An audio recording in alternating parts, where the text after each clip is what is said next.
Versículos de 1 a 7. Nós começamos a meditar nesse texto hoje de manhã, e é Jesus revelado nas profecias de Isaías. E a gente aprendeu hoje de manhã que nesse texto Isaías ele mostra alguns aspectos diferentes da missão de Jesus. E a gente começou estudando hoje de manhã, e a gente viu que o primeiro aspecto levantado, que era Jesus faz brilhar a luz dele. E aqui nesse texto tem vários outros aspectos. Jesus é aquele que trabalha o coração aflito, Jesus é aquele que liberta o cativo, Jesus é aquele que segura, não é, o bastão que está machucando a vida de alguns. E aí tem tantas coisas aqui nesse texto, e eu vou concluir o pensamento de hoje de manhã sobre a luz de Jesus, e depois eu vou falar sobre alguns aspectos que estão logo no versículo 6, que falam de como Jesus trata o coração da gente, e a gente vai caminhando aqui nesse texto. A palavra do Senhor diz assim: mas a aflição dos que estiveram sofrendo vai acabar. No passado, Deus humilhou a terra das tribos de Zebulon e de Naftali, mas no futuro Ele tornará famosa essa região, que vai desde o mar Mediterrâneo até a terra que fica no lado leste do rio Jordão, isto é, a Galileia dos pagãos. O povo que andava na escuridão viu uma forte luz, e a luz brilhou sobre os que viviam nas trevas. Tu, ó Deus, aumentaste esse povo e lhe deste muita felicidade. Eles se alegram pelo que tens feito, como se alegram os que fazem as colheitas, ou como os que repartem as riquezas tomadas na guerra. Tu arrebentaste as suas correntes de escravos, quebraste o bastão com que eram castigados, acabaste com o inimigo que os dominava, e assim como no passado acabaste com os midianitas. As botas barulhentas dos soldados e todas as suas roupas sujas de sangue serão completamente destruídas pelo fogo, pois já nasceu uma criança. Deus nos mandou um menino que será o nosso rei. Ele será chamado de Conselheiro Maravilhoso, Deus Poderoso, Pai Eterno e Príncipe da Paz. E ele será descendente do rei Davi. O seu poder como rei crescerá, e haverá paz em todo o seu reino, e as bases do seu governo serão a justiça e o direito, desde o começo e para sempre. E no seu grande amor, o Senhor Todo-Poderoso fará com que tudo isso aconteça. Pai querido, em nome de Jesus, o teu Filho, que celebramos todo esse culto aqui, Tu ouvistes os nossos louvores cantados, Tu ouviste, Senhor, os testemunhos, as expressões de gratidão, a celebração de vitórias que o Senhor tem nos dado. Eu sei que também Tu ouvistes a oração dos Teus servos aqui, que vieram com o coração oprimido e aflito, e Tu que és aquele que leva a aflição daqueles que estão aqui hoje com o coração pesado, e revela a Tua glória, Senhor.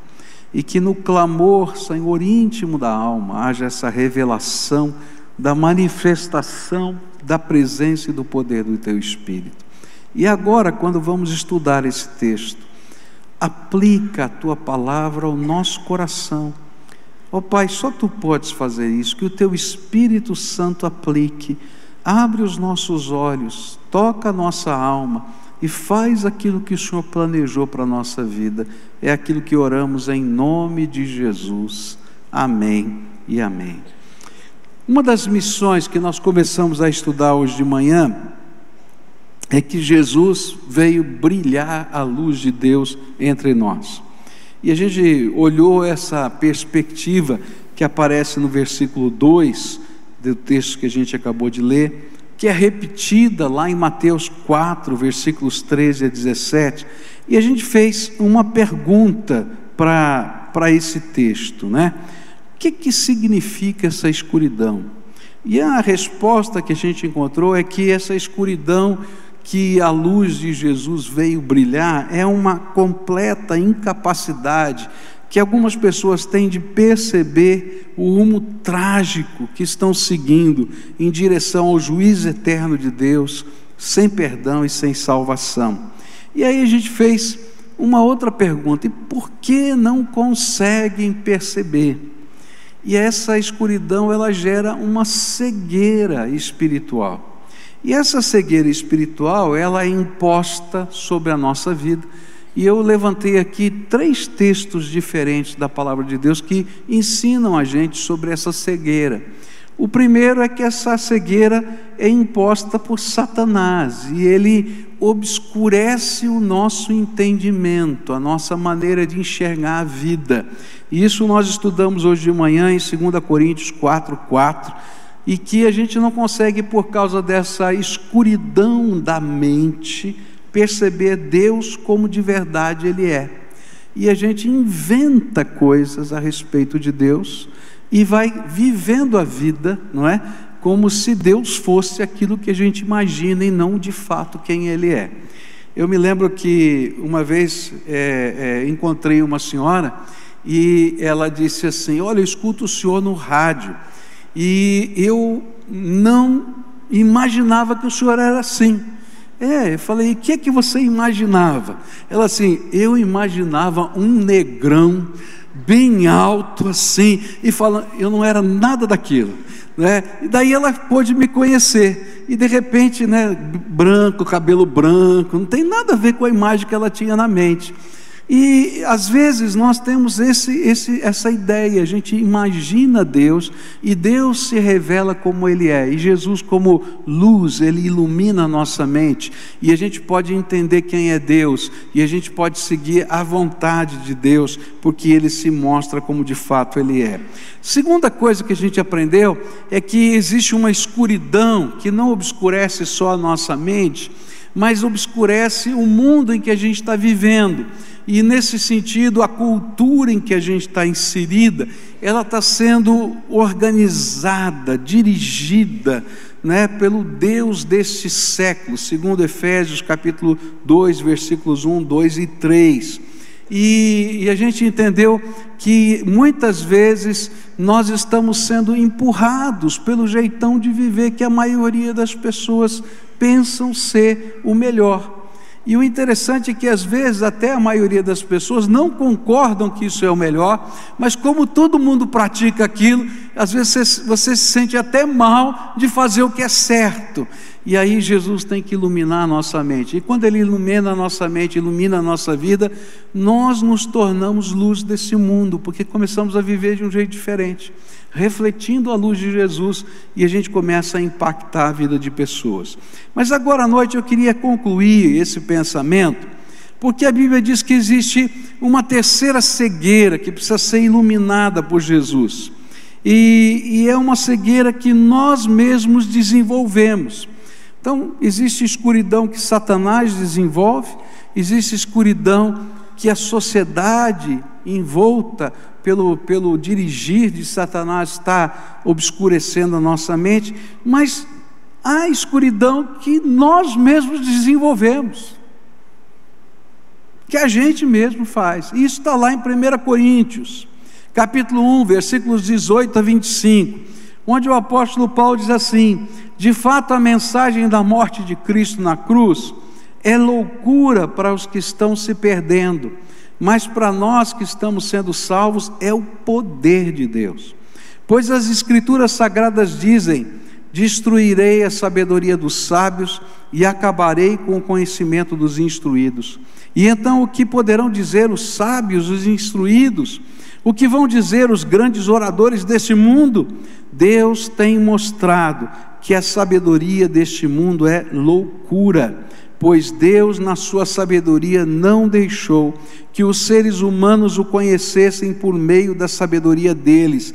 Pelo contrário, resolveu salvar aqueles que creem, e fez isso por meio da mensagem que anunciamos, a qual é chamada de louca, Os judeus pedem milagres como prova, e os não-judeus procuram a sabedoria, mas nós anunciamos o Cristo crucificado, uma mensagem que para os judeus é ofensa e para os judeus é loucura, para os não-judeus é loucura, mas para aqueles que Deus tem chamado, tanto judeus como não-judeus, Cristo é o poder de Deus e a sabedoria de Deus, pois aquilo que parece ser loucura de Deus é mais sábio do que a sabedoria humana, e aquilo que parece ser a fraqueza de Deus é mais forte do que a força humana. Veja que incrível, não é? O texto que a gente acabou de ler. Ele fala de uma cegueira que várias pessoas sofrem porque se acham mais sábias, mais capazes, mais entendidas, mais fortes do que o próprio Deus. Essa é a cegueira da arrogância. É uma incapacidade de ver que é obscurecida porque determinadas pessoas acham que as coisas de Deus são para os ignorantes. Você sabia que tem muita gente que acha que você crer em Deus, ter fé, dobrar o seu joelho para orar, crer em milagre, como a gente falou aqui agora, é coisa de ignorante, porque se fosse inteligente, não ia acreditar nessas coisas. Eu conheço gente que pensa assim, eu conheço gente que fica boba quando a gente diz que estudou, não é? que tem um título de doutorado, que fez isso, que fez aquilo. Mas pastor faz essas coisas também? Como se a gente fosse um bando de ignorantes totais. Sabe por quê? Porque para eles é uma loucura a gente crer que Deus intervém na história humana. E sabe o que é interessante? É que alguns até acreditam, não é? Porque quando a gente olha as pesquisas do IBGE, a gente vê que 9% da população brasileira se diz não seguir igreja nenhuma. Mas dentro dessa pesquisa, eles fizeram uma outra pesquisa para saber quantos de fato desses 9% da população brasileira não acreditam nada a respeito de Deus. E o número é muito pequeno. Mas entre esses 9%, existem aqueles que dizem assim, sabe, eu creio numa força superior, eu creio que existe alguma coisa maior, tá? Mas essa coisa maior não tem influência, não tem penetração, não dá para você seguir, a gente só sabe que existe. E eu quero dizer para você que essa é a cegueira da sua própria arrogância.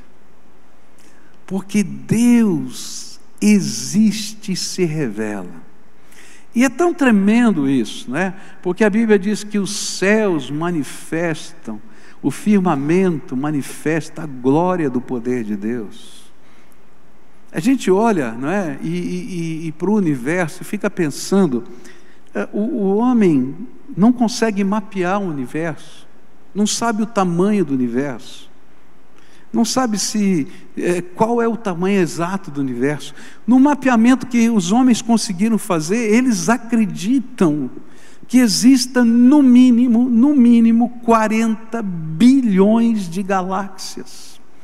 Nossa galáxia, Via Láctea, é uma das pequenininhas desse universo imenso. E assim a gente olha para aquilo tudo e diz, e aí, isso tudo? Sabe o que a Bíblia diz? É que tudo isso aí foi criado pela inteligência, pelo poder de um Deus todo-poderoso. E esse Deus criou do nada todas as coisas. E talvez você olhe para isso e diga assim, não, isso aqui é loucura, não dá para entender. Eu acho que é mais loucura você acreditar que o universo foi criado simplesmente por uma explosão. Disse alguém certa vez que acreditar que o universo não tem uma inteligência por trás de criação é a mesma coisa que acreditar que se você explodir uma gráfica, uma tipografia, e de repente aquelas letrinhas todas se espalharem no meio da explosão, e no meio da explosão elas terminassem tremendamente organizadas, formando um dicionário. Então, assim, eu acho que é mais loucura crer nisso do que crer que existe uma inteligência poderosa que está agindo. Mas sabe por que a cegueira é tão grande e que afeta a nossa compreensão de Deus? Simplesmente porque a gente é arrogante demais, de imaginar que é capaz de saber mais sobre Deus, sobre o universo, sobre a vida do que o próprio Deus. Sabe, Deus não é contra a ciência. Eu entendo que nesse mandato de Deus para a humanidade, Deus deu inteligência ao homem para fazer pesquisa, para trabalhar. Eu acredito no trabalho dos médicos, eu procuro médicos, eu tomo remédio quando preciso tomar remédio. Eu não sou alguém maluco que imagina que tudo quanto Deus fez é exclusivamente dele, porque ele delega coisas à vida humana. Eu me lembro que uma das primeiras pesquisas que eu fiz, ainda lá no seminário, e eu tentei entender teologicamente, não é? Como a alma humana era formada, porque existem teorias, e até uma das teorias dizia que cada alma humana era criada individualmente por Deus. E aí então ele dizia: vai lá, alma, tá? E aí quando eu comecei a pesquisar e entender como era a natureza de Deus, sabe o que eu entendi? É que quando Deus nos deu a possibilidade de reproduzir, de gerar filhos, não é? Deus colocou no nosso DNA a possibilidade de criar uma nova alma, porque Ele é o Deus Criador, e Ele fez isso. Então quando você gera uma nova criança, não é um feto apenas, não é um embrião apenas, mas você tem a potencialidade dentro de você de criar uma nova alma. E eu creio que Deus faz isso com a ciência, quando Ele coloca inteligência no homem para pesquisar. Mas essa inteligência, quando comparado com a grandeza de Deus, é muito pequenininha. E a gente se torna tremendamente arrogante ao imaginar que pode dizer a Deus quem Ele é e como Ele deve agir. Por quê?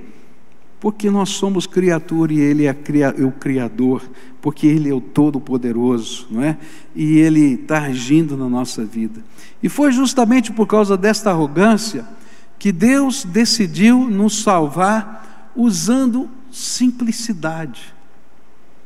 Olha que coisa tremenda! Deus decidiu pegar coisas simples para salvar. E parece que, porque é tão simples, a gente complica, não é? E aí Ele decide esvaziar-se da sua glória para caber na forma de um bebê. E esse bebê nasce numa estrebaria.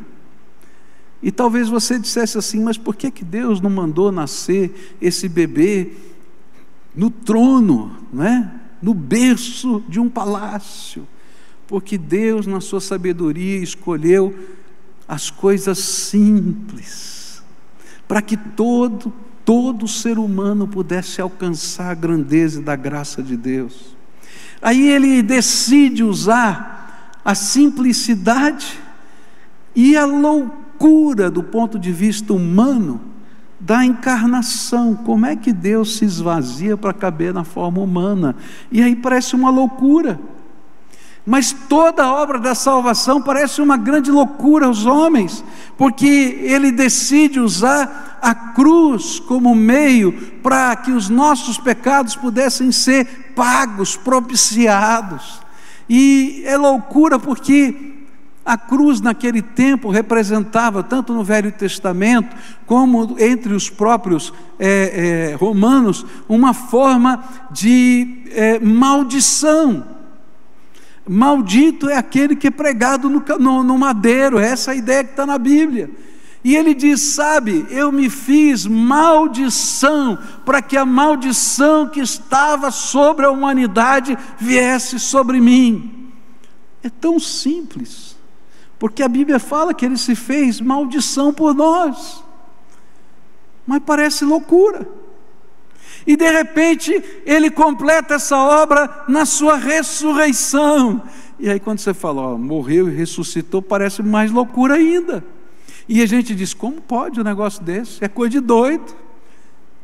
E aí Deus está dizendo assim, eu escolhi as coisas loucas desse mundo para confundir a sabedoria dos sábios, porque só pode alcançar a bênção de Deus quem é capaz de abrir mão dessas coisas para dizer, eu creio em Jesus Cristo, Redentor da minha vida.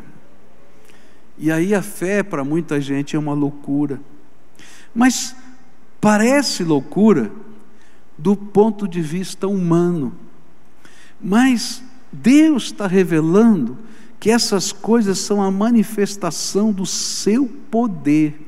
Por isso o Evangelho é o poder de Deus para a salvação de todo aquele que nele crê, porque ele revela o poder dele. E a gente às vezes não vai entender os meios de Deus. Na minha vida eu não entendo muito bem os meios de Deus, e Deus tem que tratar a minha vida. Eu não sei você, eu tenho que confessar os meus pecados para você. Quantas vezes eu quis ensinar Deus a fazer o que Ele tinha que fazer? Agora fala a verdade, você já não tentou ensinar Deus a fazer o que Ele tinha que fazer? Ó, se Deus, se o Senhor fizesse isso, fizesse aquilo outro, não é verdade? E aí Deus diz assim, você não pode nem imaginar o que eu estou preparando, espera. E de repente Ele começa a mover coisas, e eu digo assim, nunca pensei que a resposta, que a solução viesse desse jeito. E Ele diz, sabe por que você não pensou? Porque você é limitado. As variantes que você consegue computar são pequenas demais.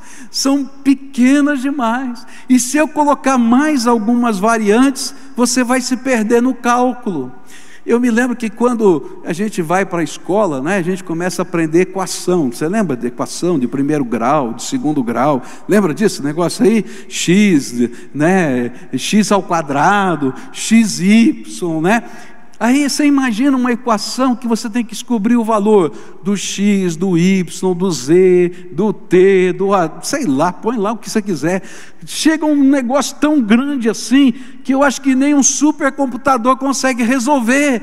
E Deus está tratando a vida humana com todas essas variáveis na sua imensa sabedoria. E a nossa cegueira não percebe isso, porque a nossa cegueira limita Deus ao tamanho do nosso conhecimento.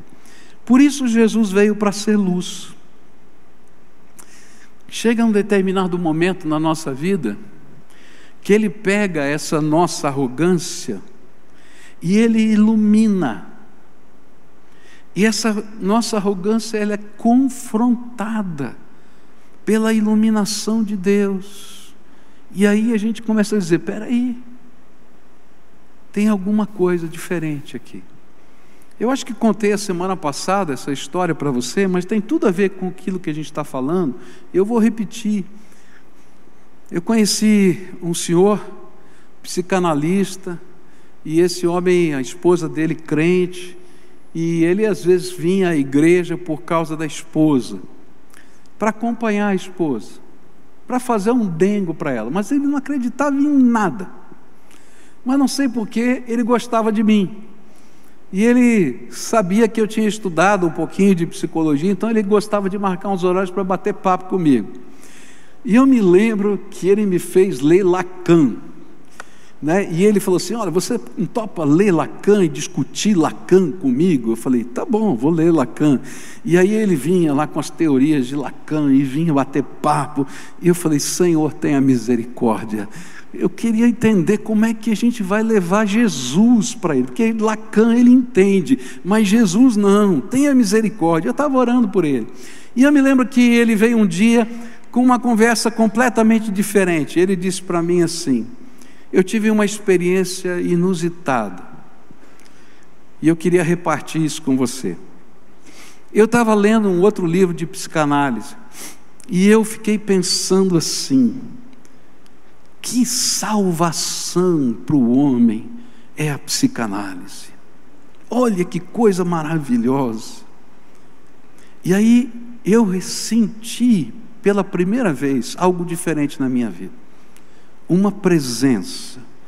Eu falo disso que eu vivi e me arrepia. Eu me lembro, ele dizia assim: me arrepia inteiro agora.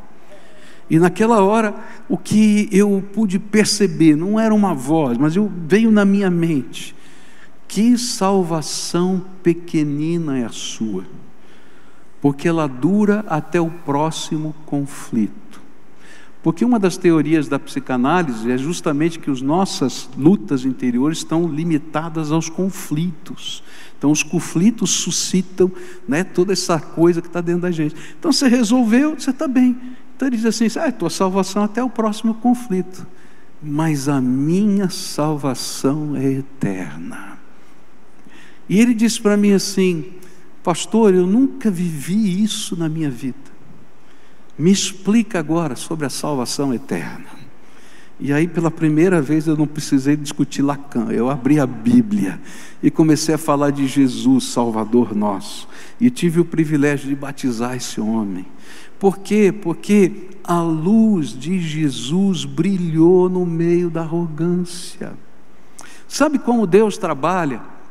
Ele trabalha, Cristo trabalha sendo luz na nossa vida.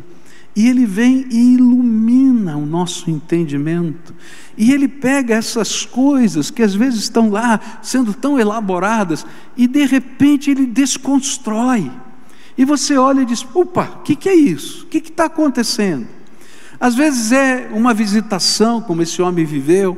Às vezes é um evento inexplicável.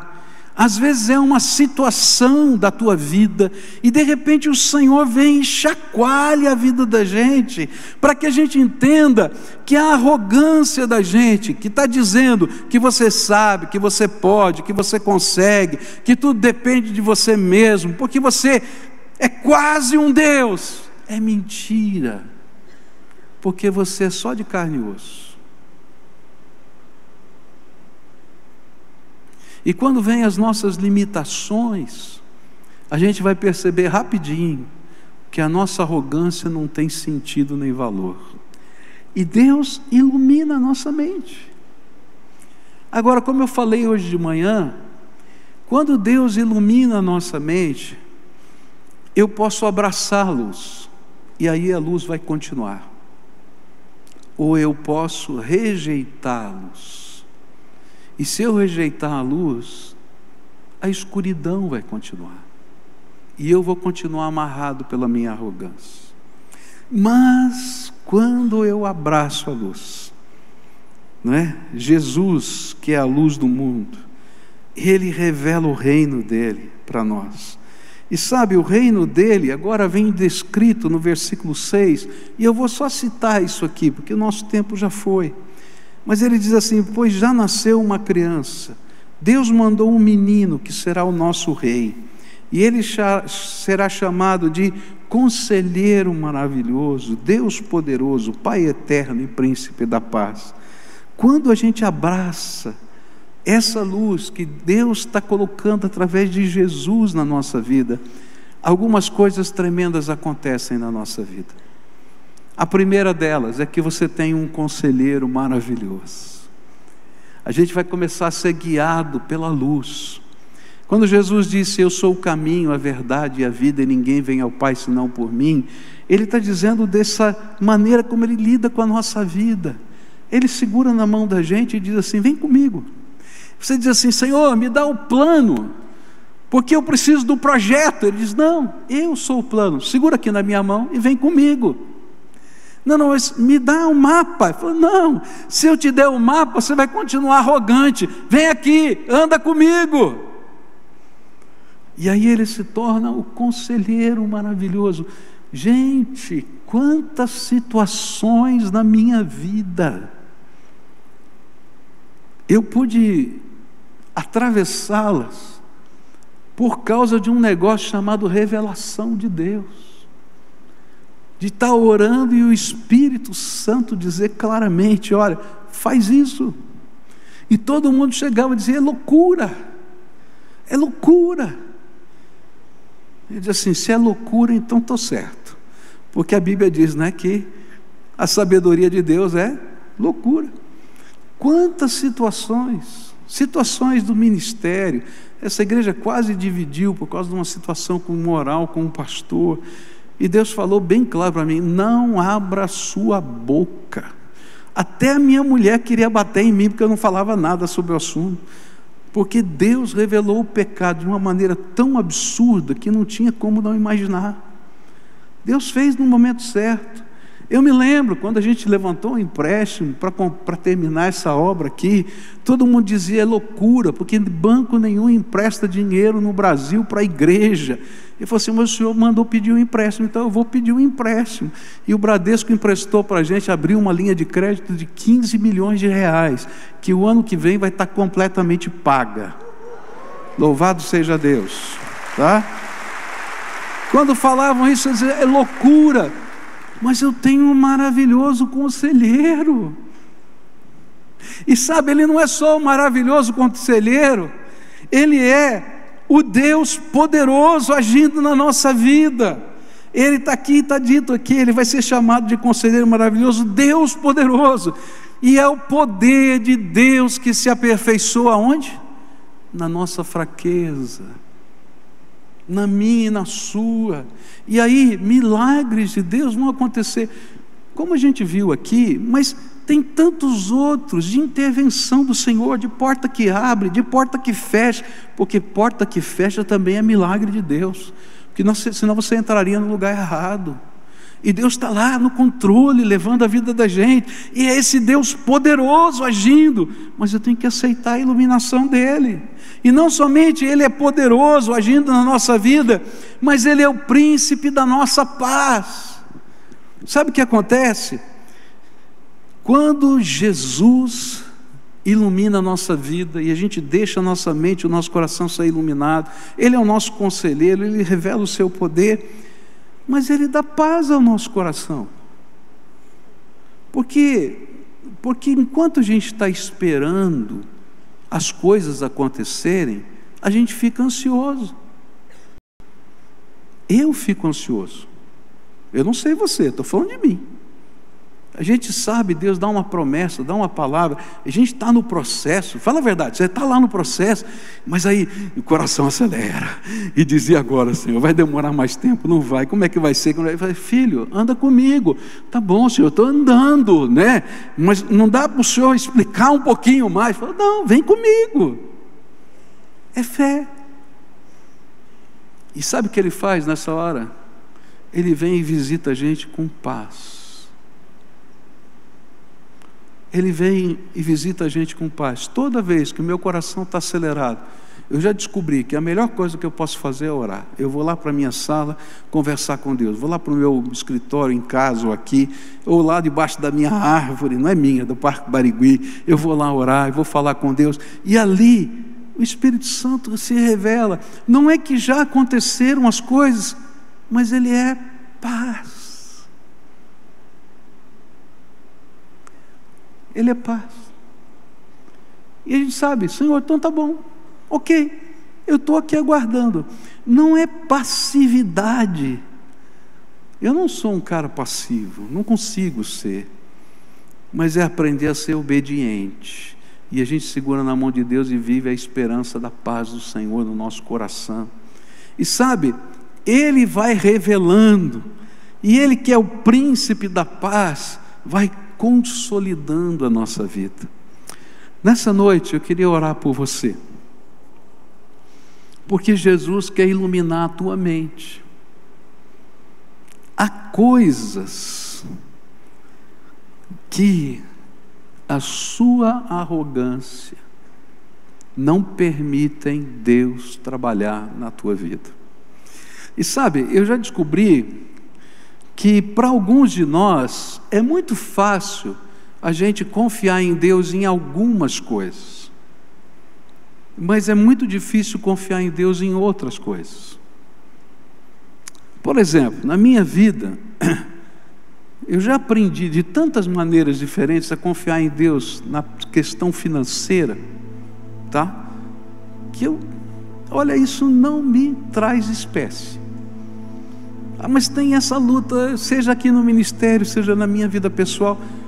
Se eu tenho a palavra de Deus, que é para fazer ou para não fazer, eu me encho de coragem, que não é minha, vem dele, porque eu já vi ele fazer. Então isso já ficou tranquilo. Mas tem algumas áreas na minha vida em que Deus tem que trabalhar o meu coração. Eu sou um cara que gosto de ter tudo mais ou menos planejado. Então eu tenho plano A, B, C, D, E, F. Então assim, se der errado isso, eu vou fazer aquilo, se der errado aquilo. Eu sou assim. Nessa área Deus tem que me quebrar. E às vezes Ele diz assim: não tem nenhum desses planos que eu vou usar. Eu digo: Senhor, mas não serviu nem o G. Ele diz: não, eu vou fazer diferente. E aí eu tenho que ouvir a revelação do Espírito. Às vezes eu vou com a matéria pronta para Deus, para dizer: dá o teu carimbo de aprovação. E o Senhor diz assim: larga de ser arrogante, menino. Por que você não pergunta o que eu quero fazer? Eu não sei na tua vida, às vezes talvez seja uma luta na sua vida também. E sabe, eu tenho aprendido que essas áreas de resistência são aquelas que Deus precisa trabalhar. Eu me lembro que as questões financeiras no passado eram tão difíceis para mim. Eu me lembro que a primeira vez que eu comprei um apartamento lá em São Paulo foi uma guerra, porque minha esposa tinha convicção, os meus amigos estavam fazendo negócio e eu não tinha certeza, eu tinha tanto medo, até que o Espírito teve que me quebrar. E de lá para cá eu fui aprendendo, e essa foi uma área que eu venci. Mas existem outras que eu preciso vencer. E sabe, a maioria delas tem a ver com a minha própria arrogância. Quando eu quero segurar tudo na minha mão, eu não quero entregar para o Senhor. Mas aí vem a luz de Deus, vem a luz que é Jesus. E a luz diz assim: abre, deixa brilhar a minha luz. Agora tem gente que não anda com Deus, não serve a Deus, não ora, não busca a palavra de Deus, tem uma religião, mas está tão distante da sua vida. Sabe por quê? Porque acha que tem o controle da vida.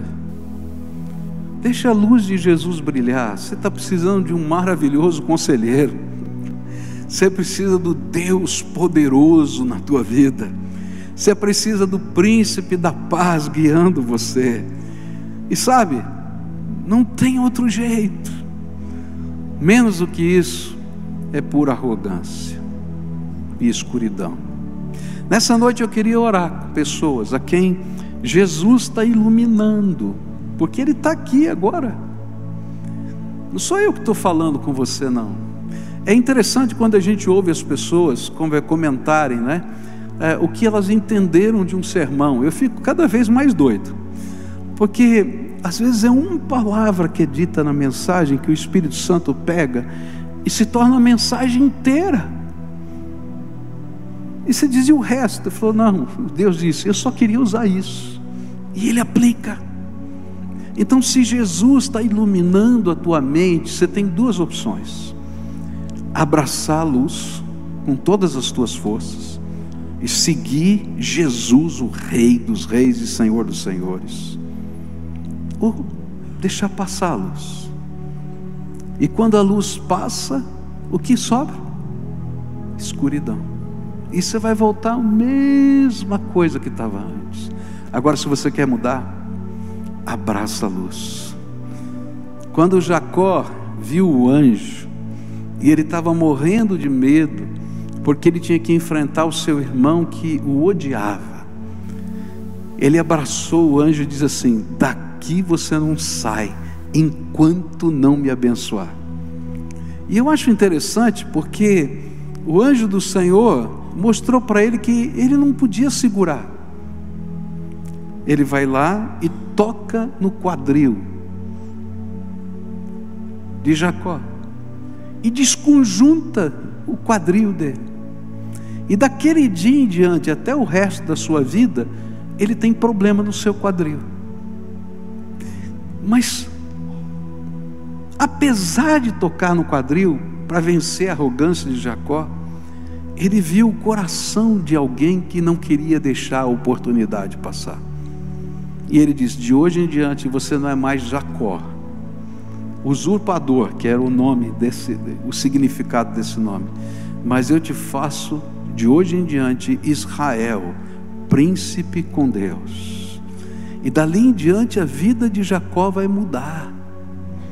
Assim é a nossa vida. Às vezes Deus tem que desconjuntar o quadril da gente. Eu não sei o que isso significa, na minha vida ou na tua vida, para a gente entender que a gente não pode nem controlar Deus, que a gente só pode se render a Ele. Mas quando a gente se rende a Ele, Ele faz da gente príncipes com Ele, nessa vida e na eternidade. Se hoje o Espírito Santo de Deus está falando com você, e você sabe, essa mensagem é para mim, e sabe até a área que o Senhor quer trabalhar, eu queria orar com você, e vou convidar você para vir aqui na frente. Tem um cantinho aqui na minha direita, que dá para a gente receber você aqui. Aqui está tudo ocupado, mas esse cantinho dá. E eu quero orar por você, porque esse vai ser um momento de entrega. E eu gosto de chamar você aqui, não porque aqui é lugar poderoso, não. É porque você precisa saber se você está se entregando ou não. Porque dentro da gente, a gente sempre acha que tem o controle. E a gente diz: tá legal, pastor, gostei, mas eu vou fazer do meu jeito. Querido, você está fazendo do teu jeito a vida inteira. Essa mensagem é para você parar de fazer do teu jeito e deixar Jesus fazer do jeito dele. Larga de ser arrogante. E aí quando a gente vem à frente, porque não é natural vir aqui à frente, eu, se tivesse sentado aí, eu ia segurar no banco, eu ia dizer: não quero. Eu estou falando sério, estou falando da minha natureza. Mas se Jesus estiver tocando o seu coração, solta desse banco, solta dos seus argumentos e diz: eu vou abraçar a tua luz. Eu preciso de um maravilhoso conselheiro. Eu preciso de um Deus todo-poderoso agindo na minha vida. Eu preciso do príncipe da paz. Eu preciso da tua luz. E Ele não vai entregar um mapa. Se você está achando que vai sair daqui com o mapa na mão, Ele vai dizer: você não entendeu nada. Eu sou o caminho, anda comigo, e eu vou te revelar amanhã, depois de amanhã, e depois de amanhã, e você vai andar comigo. E a hora que você solta da mão dele, você está perdidinho. Tem que segurar, garra firme lá, e Ele vai